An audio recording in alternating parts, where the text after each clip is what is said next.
अम्लीय अथवा क्षारीय गुण को हम pH अथवा POH के आधार पर बताते हैं, यानी कि हम स्ट्रेंथ जो है वो pH, जो कोई भी एसिडिक है उसकी स्ट्रेंथ को pH के आधार पर, कोई या उस POH के आधार पर, इसी प्रकार से कोई बेसिक है तो उसको भी pH और POH के आधार पर बता सकते हैं। इसी तरह से pKa pKb भी हम ले सकते हैं। वो किस प्रकार से होता है, आप यूँ एक सिंपल तरीके से याद रख सकते हैं। ये pH आपने लिया यहाँ पर pH और यहाँ हमने ले लिया POH, तो हम इस तरह से एक टेबल बनाते हैं।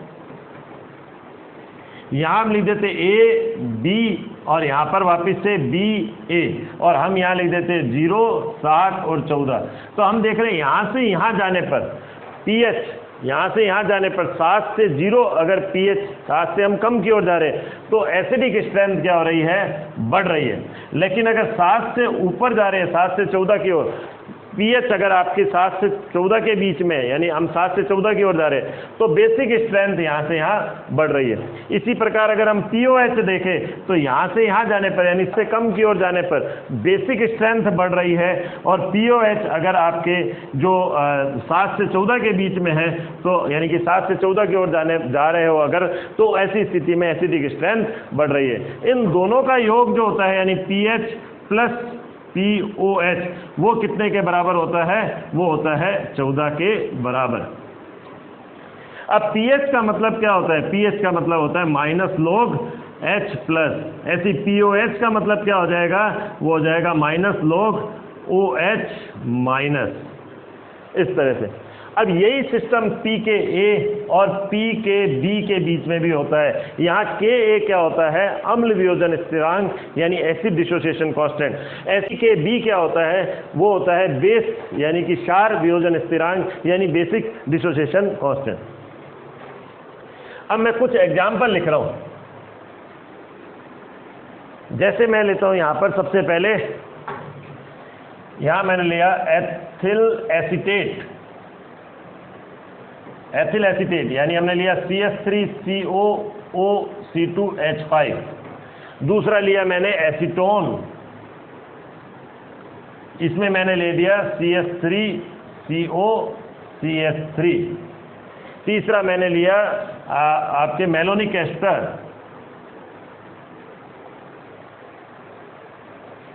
तो ये हुआ CH3, पहले मैं यहाँ बीच में लिख देता हूँ CH2COOC2H5, और यहाँ पर भी COOC2H5, ये हुआ मेलोनिक एस्टर। फिर मैंने लिया एसिटो एसिटिक एस्टर या इथाइल एसिटो एसीटेट, हम यूँ लिख सकते हैं एसिटो एसिटिक एस्टर या इथाइल एसिटो एसीटेट। तो हम लिखेंगे CH3CO CH2COOC2H5। इसी प्रकार हमने लिया फिर इसके बाद साइनो एसिटिक एस्टर,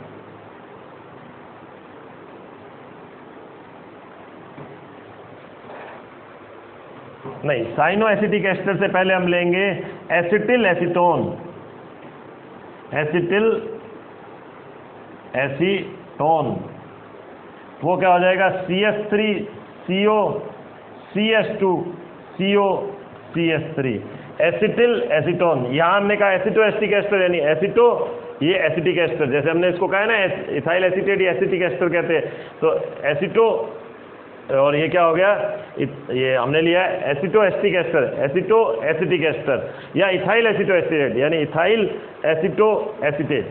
अब हम लास्ट ले रहे हैं साइनो एसिटिक एस्टर, यानी साइनो का हमने यहाँ Cl लगा दिया, और फिर हमने क्या कर दिया CH2COOC2H5, यानी साइनो एसिटिक एस्टर।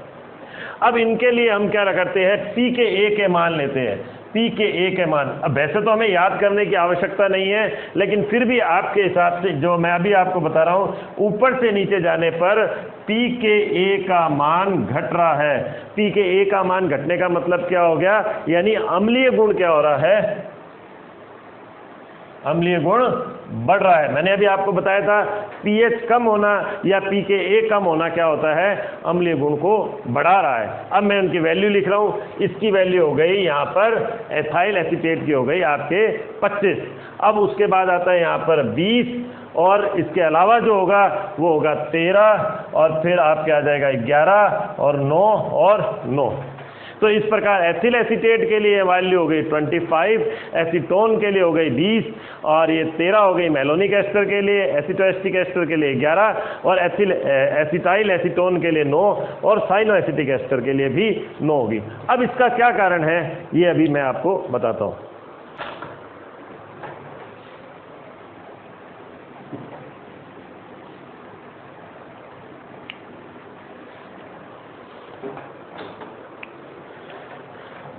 हमने एक एग्जाम्पल लिया, जैसे हमने लिया CH3CO और CH3 और दूसरा मैं ले रहा हूँ CH3COO C2H5, यानी ये तो हमने लिया एसीटोन का एग्जाम्पल।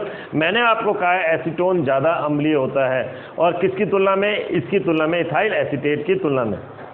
तो हम यूँ देखते हैं इसको, पहले हम इसकी बात करते हैं। इसमें हम क्या देख रहे हैं, या मैं यही रेजोनेटिंग स्ट्रक्चर बना देता हूँ इसकी CH3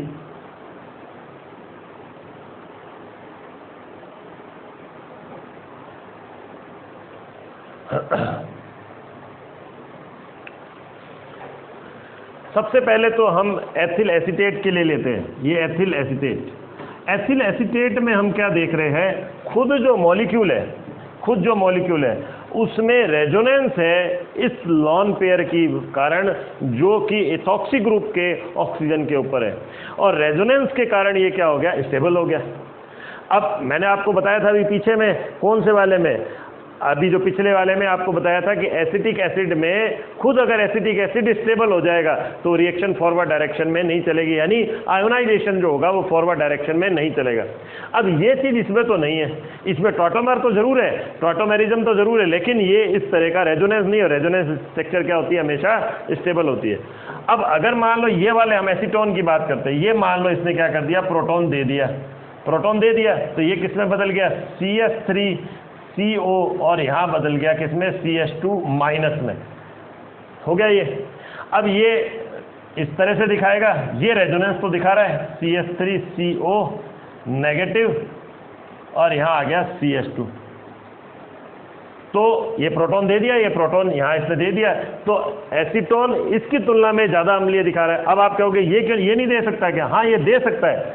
अगर ये मान लो यहाँ से निकाल दे CH2 माइनस और COO C2H5, अब ये दिखाएगा तो यहाँ पर भी रेजोनेंस, लेकिन यहाँ पर ये रेजोनेंस उतना आसानी से नहीं होगा जितना कि इसमें हो रहा है।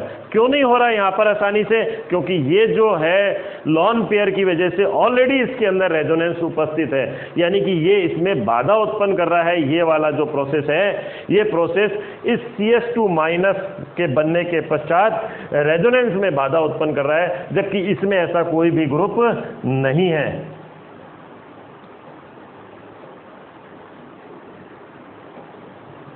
तो ये जो रेजोनेटिंग स्ट्रक्चर, यानी कि ये प्रोडक्ट जो फॉर्म है प्रोटॉन देने के पश्चात, ये आसानी से नहीं बनेगी, जबकि यहाँ आयोनाइजेशन आसानी से होगा। तो यही कारण है कि ये ज़्यादा अम्लीय है और ये कम अम्लीय है। तो अब जब भी ये वाला ग्रुप अगर कार्बोनिल ग्रुप के साथ में आ गया तो ऐसे में क्या हो जाएगा, अम्लीय प्रॉपर्टी में कमी आ जाएगी। अब जैसे एग्जाम्पल हम लेते हैं दूसरे वाले, तो इन दो में तो आपको समझ आ ही गया। अब मैंने एग्जाम्पल लिया था, जैसे एक लिया मैंने मेलोनिक एस्टर CH2COO C2H5। अब यहाँ ये वाला प्रोटॉन दे सकता है, लेकिन यहाँ पर दोनों तरफ क्या हो गए, ये एस्टरिक ग्रुप उपस्थित हो गए। तो अगर मान लो या नेगेटिव आ भी जाता है तो ये उतना आसानी से इस रेजोनेंस में पार्टिसिपेट, इस कार्बोनिल ग्रुप के साथ रेजोनेंस में पार्टिसिपेट नहीं करेगा। क्यों नहीं करेगा? क्योंकि यहाँ पहले से ही एस्टरिक ग्रुप उपस्थित है, जो रेजोनेंस में इस ऑक्सीजन के कारण यहाँ रेजोनेंस हो रहा है। अब दूसरा एग्जाम्पल लेते हैं, जैसे हमने ये लिया और इसी तरह से हमने ले लिया C2H5O CO CH2 और यहाँ हमने कह दिया, या दूसरी तरह से एसिटोएस्टिक एस्टर लिख दिया CH3CO और ये COO C2H5। ये लिया हमने मेलोनिक एस्टर और ये एसिटोएसिटिक एस्टर। और मैंने आपको एक और एग्जाम्पल इसमें दिया था, वो था एसिटाइल एसीटोन।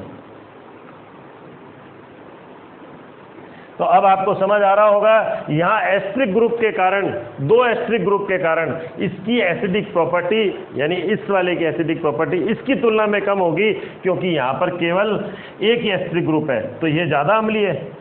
लेकिन अगर इसकी बात करें तो इसमें तो कोई भी एस्ट्रिक ग्रुप नहीं है, तो ये इनसे ज़्यादा अम्लीय है, यानी इसकी तुलना में ये और इसकी तुलना में ये। तो यहाँ पर हमने कह दिया एसिडिक प्रॉपर्टी जो है, यानी एसिडिक स्ट्रेंथ हम यूँ कह सकते हैं, वो बढ़ रही है ऊपर से नीचे जाने पर।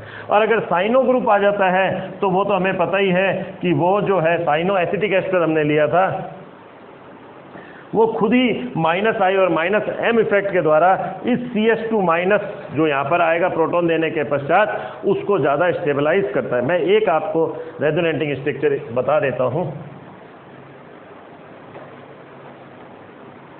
एक नॉर्मल फॉर्म में हम लेते हैं, जैसे हमने कहा CH2, ये हमने कोई भी CO कार्बोनिल ग्रुप लिया,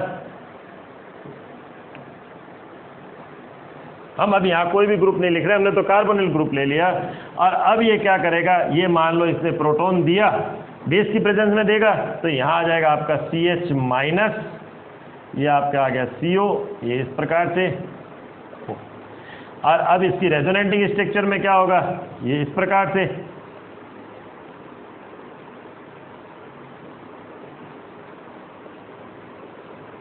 ये इस प्रकार से यहाँ पर हो गया। इसी प्रकार से एक और रेजोनेटिंग स्ट्रक्चर बन जाएगी, जिसमें क्या होगा, ये ऊपर की तरफ जाएगा, यानी मैं इधर ऊपर बना देता हूँ इसको, CHCO माइनस,